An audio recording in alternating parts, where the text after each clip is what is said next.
Ça dépend duquel. Alors, le petit entrepreneuriat, effectivement, c'est la première victime. Les TPE, les très petites et moyennes entreprises et les petites et moyennes industries sont les premiers à souffrir. Car eux, ils ont des charges, une dette qu'il faut rembourser à la banque, des taxes qu'il faut payer, parce qu'il n'y a pas eu d'amnistie, il y a eu un report du paiement des taxes. Ils perdent des clients, car même le mode de consommation des ménages a changé. C'est-à-dire la prioritarisation, en quelque sorte. Là, il y a une nouvelle hiérarchisation des dépenses des ménages qui, aujourd'hui, préfèrent l'épargne plutôt que de consommer du fait de l'absence de visibilité. L'investissement des PME devient quasiment impossible aujourd'hui.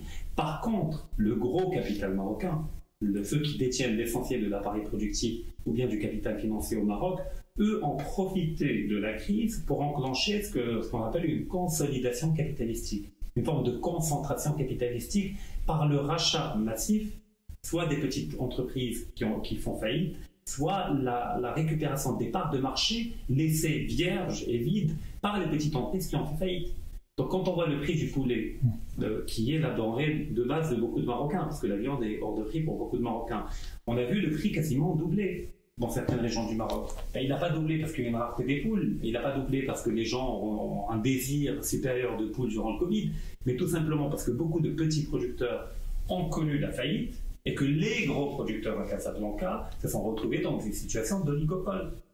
Et que la rareté frictionnelle qui a été créée par la faillite des petits et le temps que les grands ne remplacent la production a provoqué une montée des prix, mais c'est une montée des prix qui pourra devenir durable, parce qu'on entre dans cette situation de monopole. Pareil pour l'immobilier.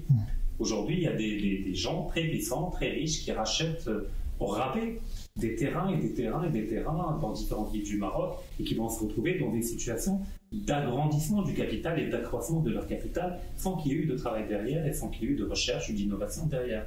Donc on entrera après le Covid dans un Maroc plus inégalitaire en termes capitalistiques qu'avant.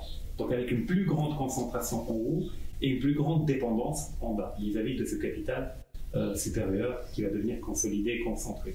C'est un phénomène mondial. Je veux dire, la crise de 2008 a provoqué des phénomènes de concentration capitalistique, par exemple dans l'automobile.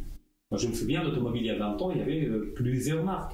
Aujourd'hui, il y a 3 grands groupes qui dominent. Il y a un groupe allemand, Volkswagen, qui détient 4 ou 5 marques, Ford qui détient d'autres marques. Donc aujourd'hui, il y a des phénomènes de concentration qui viennent toujours après une crise. Parce que la résilience des petits est largement inférieure à celle des grands. Donc les petits craquent, c'est des parts de marché qui se libèrent, alors ils sont soit rachetés, soit les parts de marché sont récupérées par les grands. Et donc le Maroc n'échappe pas à cette logique économique. Ce n'est pas des gens méchants quand je dis que les producteurs de poulets, les grands ou les faits d'immobilier, c'est une logique naturelle parce que le grand, il dit si moi je ne vais pas profiter de la situation, d'autres vont en profiter, je vais me retrouver moi petit dans la nouvelle configuration. Donc c'est la logique du capital, du taux de profit et de l'accroissement du capital qui se met en œuvre. Elle passe par des gens concrets, mais ce n'est pas une lecture morale, c'est une lecture mécanique. Les petits cracks, justement revenons sur cette question de faillite, les petits cracks, donc pour le coup je vais être un peu brutal. Est-ce qu'il ne faut pas laisser les entreprises faire faillite et laisser fonctionner le marché de manière normale? Ça aurait été tenable et défendable si on avait un vrai marché libre, ce qui n'est pas le cas. Parce qu'un marché libre implique un ensemble d'éléments. Une libre sortie, une libre entrée, le minimum de barrières à l'entrée dans les marchés. Et parmi les barrières d'entrée dans un marché, il y a la barrière capitalistique, c'est-à-dire l'argent, l'accès à l'argent. L'accès à l'argent, c'est la banque.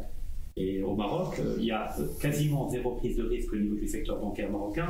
Il y a un schéma d'oligopole, il y a 4 banques qui représentent les 2 tiers des dépôts et des crédits, et il y a un schéma de quasi-entente au niveau du taux d'intérêt entre les banques. Et les banques marocaines ne prêtent globalement qu'aux gens qui sont déjà solvables, c'est-à-dire qu'aux gens qui n'ont déjà pas réellement besoin de l'endettement et qui veulent juste accélérer ou avoir un effet de levier. Mais une PME qui va demander un crédit en temps de crise pendant le Covid à la banque, c'est extrêmement compliqué. Donc, même pas une entreprise, parce qu'on parle d'entrer dans le marché, un entrepreneur qui veut créer une entreprise. C'est compliqué. Au Maroc, les PME payent des impôts comme une multinationale. Alors, pas en termes de grandeur, mais en termes de taux. Ils payent énormément de taxes et d'impôts. Et à chaque fois, il faut un timbre, il faut des timbres, il faut multiplier le nombre de timbres par 2 pages. Après, il y a l'impôt, après, il y a le tribunal du commerce. Après. Donc, le cadre fiscal au Maroc fait que l'on est dans un schéma qui favorise les grands, qui ont les moyens de contourner ces différentes démarches administratives et fiscales et qui peuvent profiter également de parapluies politiques pour accéder au marché. Mais les PME n'ont pas de parapluie politique. Les PME n'ont pas un copain qui est ministre. Ils n'ont pas des combats parlementaires qui vont voter une loi qui permet de défiscaliser une opération parce que ça les arrange. Et donc on n'est pas dans une logique de marché. On est dans une logique de marché administré par un système politico-économique.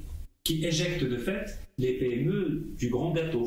Donc ce qui reste au niveau des PME, c'est des miettes. Et il suffit de voir la CGM, quel est le poids des PME au niveau de la CGM. Il est marginal. Donc ils ne peuvent pas peser, même à travers leur propre syndicat qui est le patronat, ils ne peuvent pas peser sur la balance. Donc on n'est pas dans un libre marché.